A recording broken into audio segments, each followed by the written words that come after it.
유망한 투자자들 중에서 아예 지금 버블이 아니다라는 분들도 꽤 계시고 버블이 맞기는 많은데 초중기 정도다라고 하시는 분들도 많아요. 근데 사실 우리가 투자자 입장에서는 사실 버블 때 돈을 벌지 언제 돈을 법니까? 라고 저는 오히려 되묻고 싶습니다.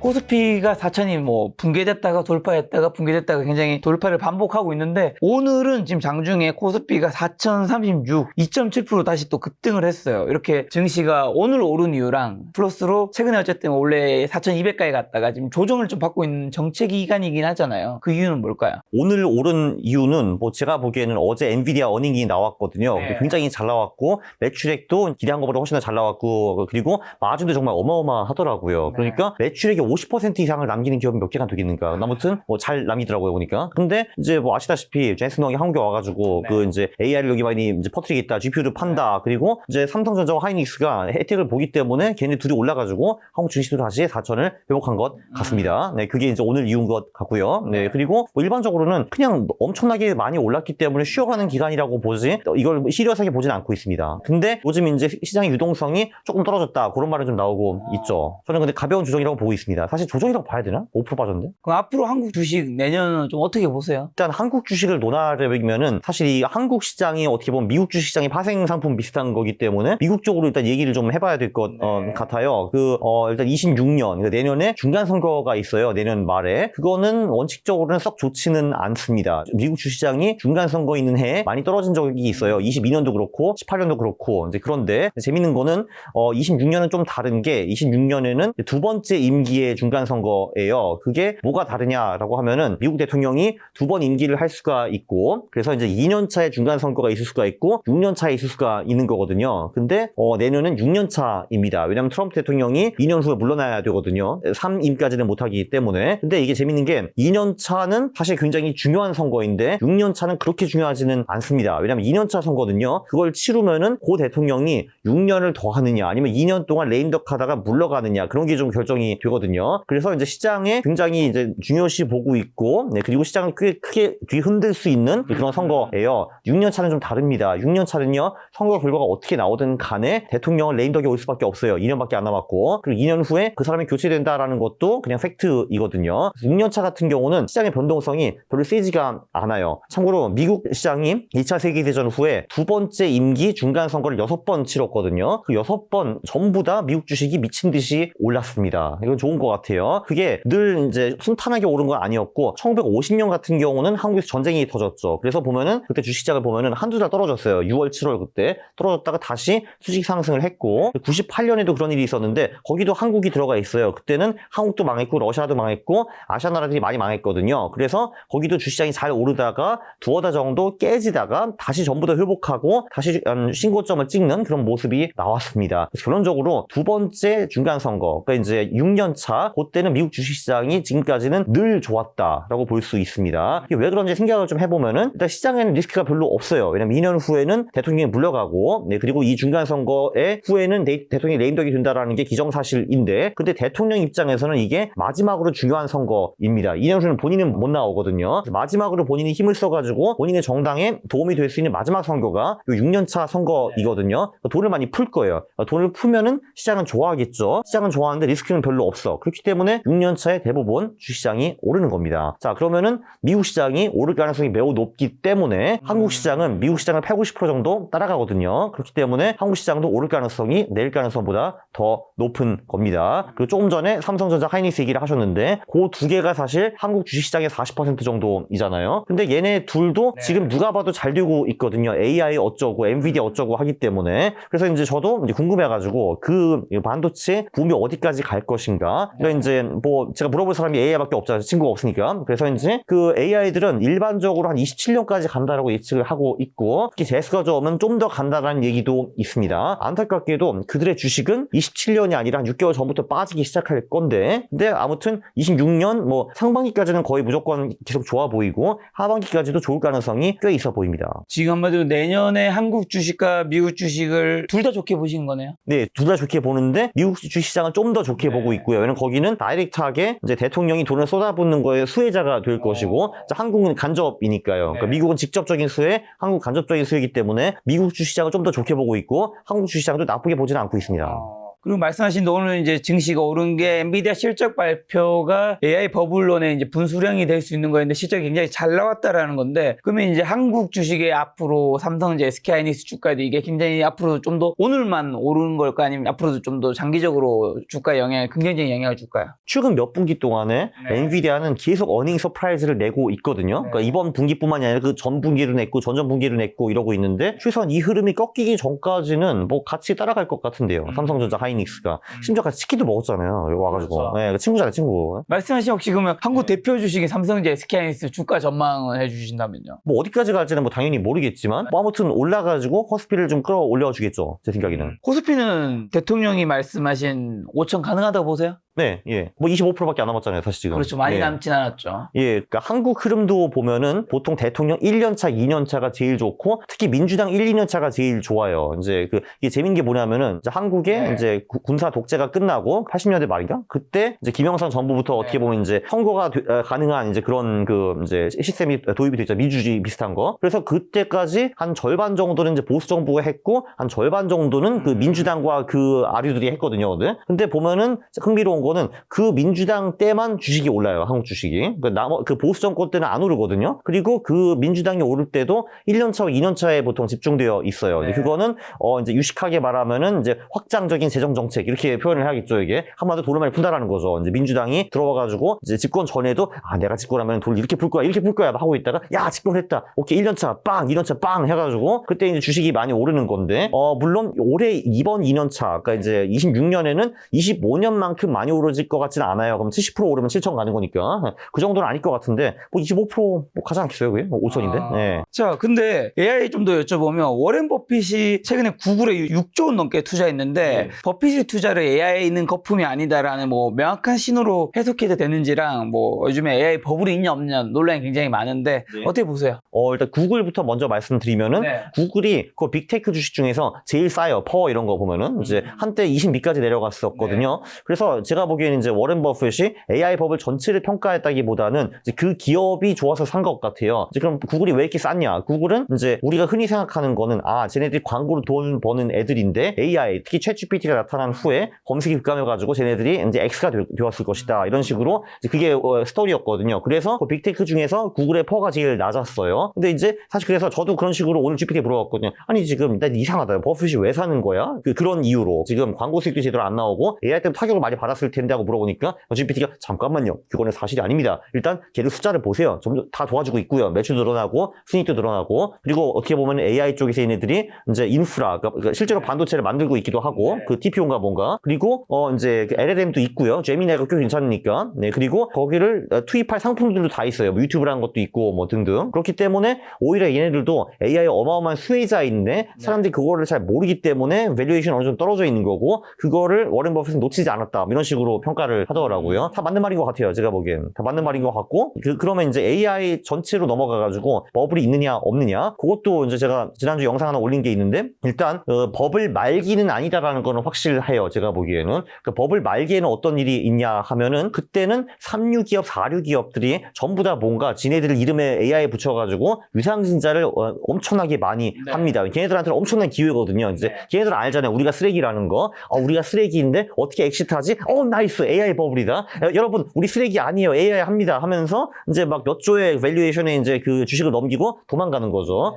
그게 언제 있었냐면 99년, 2000년에 나스닥에서 그런 일이 많았어요. 그때는 닷컴을 붙여가지고 3류, 4류 기업들이 이제 많이 나와서 유상증자를 하고 가버 같은 투자자한테 팔고 도망갔죠. 그리고 두 번째, 지금 이제 버블 운운하는 얘기가 나온다라는 거는 버블 말기가 아니라는 거예요. 이제 진짜 버블 말기면은 이제 버블에 대한 얘기가 아예 사라지고 이번엔 다르다라는 거를 모든 사람들이 확신하고 있거든요. 근데 그거 지금은 아니거든요. 그래서 유명한 투자자들 중에서 아예 지금 버블이 아니다라는 분들도 꽤 계시고 버블이 맞기는 많은데 초중기 정도다라고 하시는 분들도 많아요. 근데 사실 우리가 투자자 입장에서는 사실 버블 때 돈을 벌지 언제 돈을 법니까? 라고 저는 오히려 되묻고 싶습니다. 아무튼 지금은 아직 터지는 단계가 아닌 것 같고요. 또 내년 중간 선거도 있기 때문에 그거를 쉽게 터지게 냅둘 것 같지는 않습니다. 그리고 버핏 같은 경우는 사실 이제 애플 주식에 거의 몰빵해가지고 어마어마한 돈을 벌었죠. 몇백 조를 벌었는데 사실 애플 애플도 그렇고 구글도 그렇고 이제 초창기 이제 테크 기업이 생길 때 들어간 게 아니라 이미 다 올라와가지고 현금 흐름이 꾸준하게 된 기업으로 변신했을 때 들어가는 거였고, 야, 애플의 전부의 몰빵이 좀 그렇다. 한마디로 좀 여러 회사에 좀 분산하자 이런 것도 분명히 좀 있었던 것 같아요. 애플을 좀 팔고 구글을 사고 있네.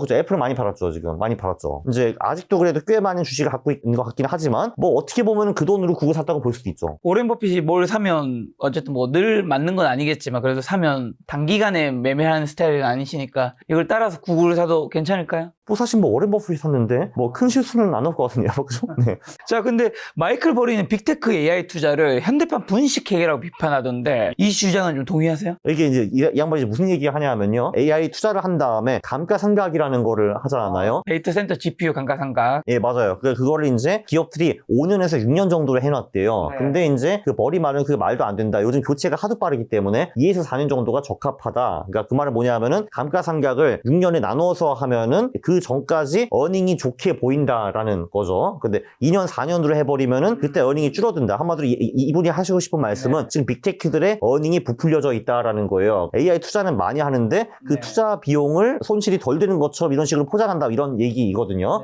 근데 뭐 사실 뭐 이분은 더 빅숏이라는 영화에서 가장 알려진 사람이잖아요. 그 2007년 그때 미국 부동산 시장을 숏해가지고 돈을 어마어마하게 많이 버신 분이고 그 후에도 이런저런 숏 시도를 많이 하셨는데 2007년의 영광은 되찾지 못하시는 분이에요. 그래서 이분은 기본적으로 좀 세상을 삐딱하게 보고 그러니까 숏 하는 사람의 관점에서 보는 경우가 좀 많죠, 이분은. 그래서 이게 지금 사기라고는 하는데 솔직히 뭐 3년이나 6년이나 그게 뭐 그렇게 대세에 큰 영향을 줄 정도의 사기는 저는 아니라고 보고 있어요, 사실은. 그냥 뭐 자유로운 회계 뭐 아니면 또 이제 공격적인 회계 이 정도로 보고 있는데, 그리고 요 스토리 때문에 빅테크와 AI 스토리가 무너질 것 같지는 않아요. 근데 나중에 무너질 때 이런 얘기도 같이 나오겠죠, 그때 가서. 근데 소프트뱅크도 엔비디아 지분 전량을 매각했다는데 이게 AI 고점에 대한 신호를 좀 봐야 될까요? 위험 신호?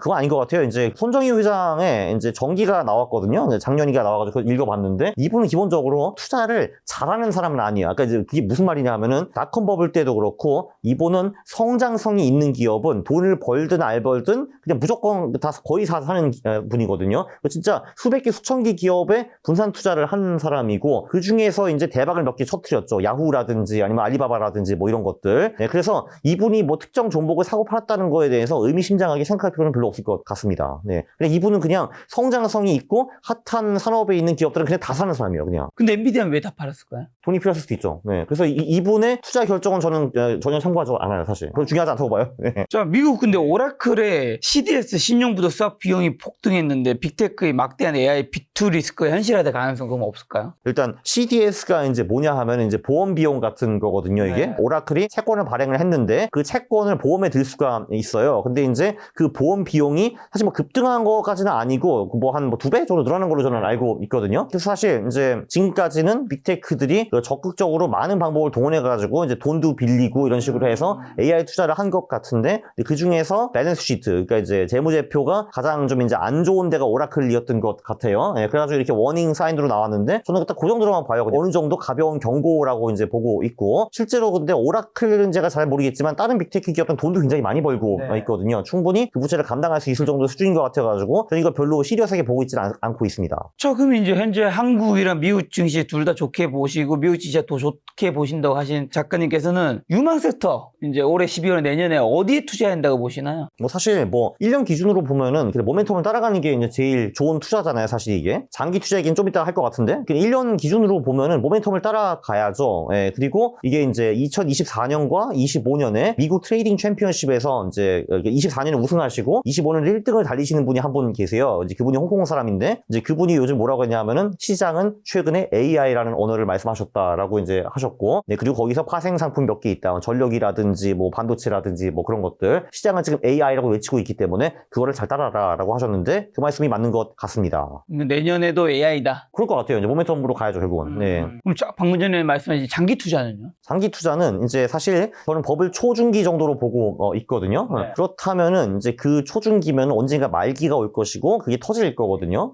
그리고 기본적으로 지금 S&P 500도 있고 나스닥도 너무 비싸요. 너무 비싸다는 건 밸류에이션이 높고 이제 퍼가 높고 이제 그런 얘기를 말씀드리는 건데, 참고로 우리가 1년 투자를 할 때는요 밸류에이션이 하나도 중요하지 않습니다. 정말 하나도 안 중요하거든요. 근데 우리가 10년 투자를 할 때는요 그 밸류에이션이 전부 다라고 보시면 될 것 같아요. 그러니까 이게 뭐냐면은 그러니까 밸류에이션이 높은 주식은 향후 1년 동안은 계속 잘 나갈 수가 있으나 향후 10년 동안에 잘 나갈 가능성은 별로 없다라는 거예요. 그래서 그 말은 뭐냐, 미국 주식시장의 미래 10년 수익률은 별로 좋지 않을 것이다 라는 겁니다. 25년부터 35년까지 10년을 보면 별로 안 좋을 거고요. 그리고 내년까지는 충분히 좋을 수 있습니다. 모멘텀이 좋으니까요. 저는 사실 그래서 이제 28년 이때를 좀 위험하게 보고 있어요. 28년. 네, 왜냐하면 그때가 21년에 시작한 그 이제 단기 부채 사이클이 좀 끝나가는 시점이기도 하고, 네, 그리고 미국에서 대통령이 교체되기 때문에 새로운 두 명의 후보가 나와가지고 격렬하게 이제 싸울 건데, 그거는 정치적 리스크를 굉장히 높여주고요. 그런 식으로 미국에서 정치적 리스크가 높아지면은 이제 그게 파생이 돼가지고 전 세계적으로 또 이상한 일이 터질 가능성도 있거든요. 네, 그런 것까지 다 감안하면은 그때가 좀 위험해 보여요. 아무튼 미국 주시장은 지금 엄청 비싸기 때문에 지금부터 2035년까지 딱히 재밌지 않을 겁니다. 네, 그래서 우리는 딴 투자처를 모색을 좀 해봐야 되는 거죠. 다른 투자처를 모색을 어디를 해야 한다는 의미죠? 사실 뭐 한국 주식도 크게 나쁘진 않다고 봐요. 밸류에이션이 그래도 낮은 편이니까. 그리고 중국 주식도 있습니다. 이제 중국 주식 같은 경우는 제가 이제 연구를 해봤는데 90년부터 상승장이 4번 있었고 지금 이제 5번째 상승장이 올 조짐이 조금 보여요. 왜냐면 얘네들이 지금 부동산이 안 좋고 내수가 안 좋기 때문에 24년 9월, 작년 9월부터 좀 대놓고 증시를 부양하고 있습니다. 사실 이게 공교롭게도 한국, 중국, 일본이 세 나라가 다 증시를 부양을 하고 있어요. 근데 이게 방법이 다 조금씩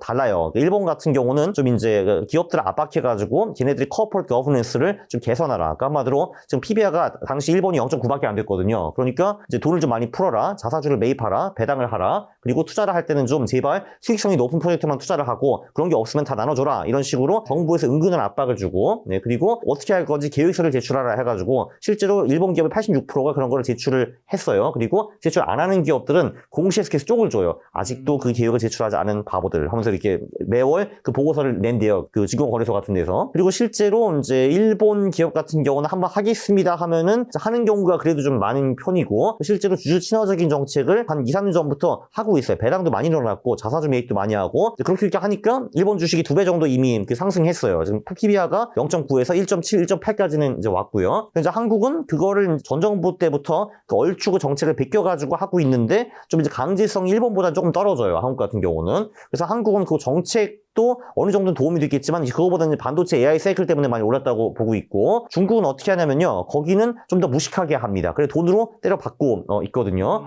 지금 걔네들이 벌써 갖다 부은 돈이 주가지수 ETF, 주식형 ETF에 정부와 공기업들이 투자한 돈이 한 1,400억 달러 정도 돼요. 1,400억 달러가 어느 정도 규모냐 하면은 지금 이제 한국이 미국에 조공을 바쳐야 되는데 그거 지금 1년에 200억 불 내기도 어렵다 낑낑거리고 있는 거잖아요. 사실 그게 큰 돈이라고. 근데 지금 중국은 그거 7배 되는 돈을 1년에 벌써 퍼부었어요. 그래서 얘네들은 전 4번 강세장을 보니까 늘 똑같이 하더라고요. 처음에는 뭔가 정부가 돈을 풀든 정책을 하든 강력한 드라이브를 걸고, 그러면은 주가가 올라가니까 이제 개미들이 참여하는 거죠. 와, 저기 이제 올라가는구나 해서 우르르르 모이는데 그럼 이제 과열과 버블이 나오거든요. 그러면 그거를 또 정부가 너무 많이 올랐다 퍽 쳐가지고 신용을 빼버리면 다시 내려가는데 그게 한 2, 3년 정도 걸려요. 그래서 24년 9월에 시작했기 때문에 아직 26, 7년까지는 이제 그런 식으로 중국 증시가 서서히 올라가다가 버블을 한번 찍고 다시 내려올 것 같은데, 아직은 그 24년 9월 후에 40%밖에 안 올랐거든요. 지금 중국 주식이. 근데 보통 요 한 사이클 가면은 150에 300% 정도 이제 올라요. 그래서 이제 그쪽을 좀 좋게 보고 있습니다. 중국 증시를 좀 좋게 보시는 거군요. 네. 자, 그러면 뭔가 자산 배분을 장기적으로 해 나간다면 지금 미국보다는 중국과 일본인 건가요? 중국과 한국으로 보고 있고, 이제 일본 같은 경우도 한 3년 전부터 그 정책도 꽤 잘 쓰고, 걔네들도 이제 AI 반도체 혜택을 어느 정도 했기 때문에 지금 PBR가 한 1.78까지 올라와가지고 더 이상은 저평가된 주식시장은 아니고 한 뭐 중간 정도 평가 또는 중간보다 조금 더 비싸다 이런 식으로 볼 수가 있을 것 같아가지고 한국과 중국이 조금 더 유망해 보입니다. 제가 보기에는. 근데 이제 AI 버블 논란 그리고 고환율, 지금 요즘에 찬율도 1,406, 뭐 70원 정도 되니까 변수가 많은데, 그럼 지금은 현금 비중을 내년에 좋게 보시니까 늘려야 할 때인가요? 아니면 그냥 베팅해야 될 때인가요? 좋게 보면 현금 비중을 줄여야 되지 않을까요? 그렇죠. 현금 예. 비중을 줄여야겠죠. 그렇죠. 예, 그래서 줄이는 게 맞다고 봅니다. 네, 그렇죠. 지금 어떤 분들은 코스피 4천, 그 다음에 S&P, 나스닥도 다 너무 올라서 부담스럽다고 하지만 아직까지 1년 정도 시간 더 있다는 거네요. 근데 그런 사람도 있다는 것 자체가 더 오른다는 거죠. 네. 아. 그러니까 왜냐면 진짜로 끝자락이면은 그런 사람도 네. 없어요.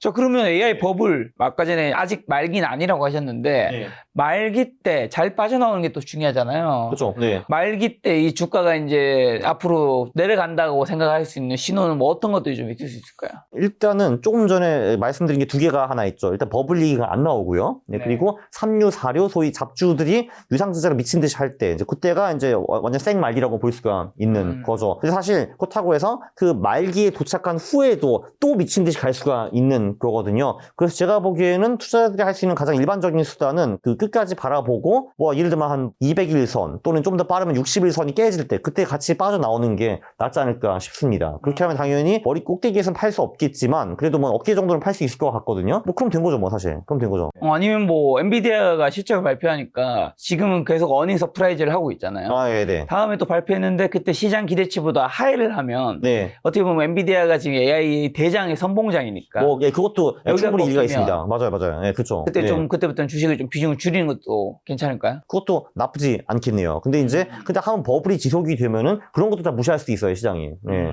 그래서 저는 그냥 그 시장을 보고서 정점 찍고 내려올 때 이제, 특정 이동평균선 깨지면은 그때 파는 게 어떨까 싶어요, 저는 사실. 예. 그럼 주식에서는 마지막 질문으로 지금처럼 이제 변동성이 굉장히 큰 롤러코스터 시장에서 개인 투자자분들 좀 어떤 포지션과 어떤 대응을 해야 할까요? 근데 이게 변동성이 높다고. 어지러워하실 것 같아요. 왜냐면 시장이 어쨌든 뭐 2%, 3%씩 지수가 이렇게 왔다 갔다 한다는 거는 종목으로 친다면 엄청 많이 급등하기 심하긴 하잖아요. 귀여운 정도 아닌가? 라고 생각을 하는데, 그러니까 사실 뭐, 제일 좋은 거는 자산 배분 하는 거죠, 사실. 왜냐면은, 그 결국은 이제 주식, 채권, 금, 이런 데 다 뿌려 놓으면은, 결국은 그 포트폴리오가 우상향할 거니까. 예. 그게 주식, 가장 쉽죠. 예. 채권, 금, 코인도 넣을 수 있고, 비트코인 같은 것도. 코인도 들어갈 예. 수 있고. 예.